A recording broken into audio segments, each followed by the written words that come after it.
If you've been around the Minecraft PvP community for a while, you've probably heard of Marlo's old rank system. It was pretty different from what you normally see in games.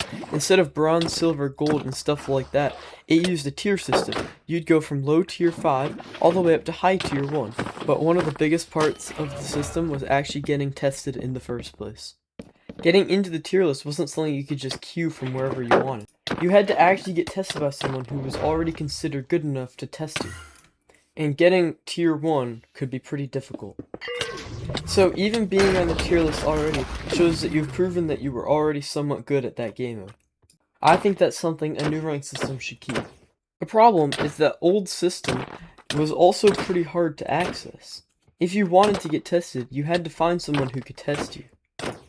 And depending on the game mode and how many people were available, that could take a while. So while the system made tiers feel valuable, it wasn't exactly the easiest system for a new player to get into. And I think there's a way to keep the competitive part without making people jump through all those hoops. The first thing I'd do is give every game mode its own rank, because being good at one type of PvP doesn't automatically mean that you're good at everything. You could be high tier 1 in Sword, the best person in Sword, but you could also be low tier 3 in Axe at the same time. You can be really good at Crystal, but also not so good at UHC, and this is something that the old rank system did a really good job of highlighting. And I would also make each player have their own profile, and it would look something like this. High tier 1, Sword, low tier 2, Axe, low tier 3, Crystal, and high tier 2, UHC, with the player's skin and the player's username, and all of the different game modes that the player is tested in. And all of this would happen on one server. There would be one PvP server called PvP Ranked, that this is where all the ranked message happens. And other PvP servers, like PvP Club, those could just be practice servers. So then when you join PvP Ranked, and you do /profile, that's where the profile card pops up. This would make the ranked system way more accurate. Instead of needing to find someone to test you every time, there'd be an actual matchmaking system. You play placement matches in each game mode, maybe 10 games to start, and then the system would look for who you're playing, whether you win or lose, and how you perform.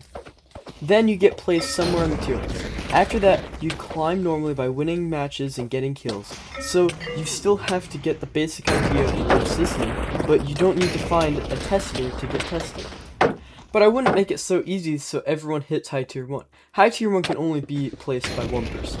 That's what made the old game system so interesting.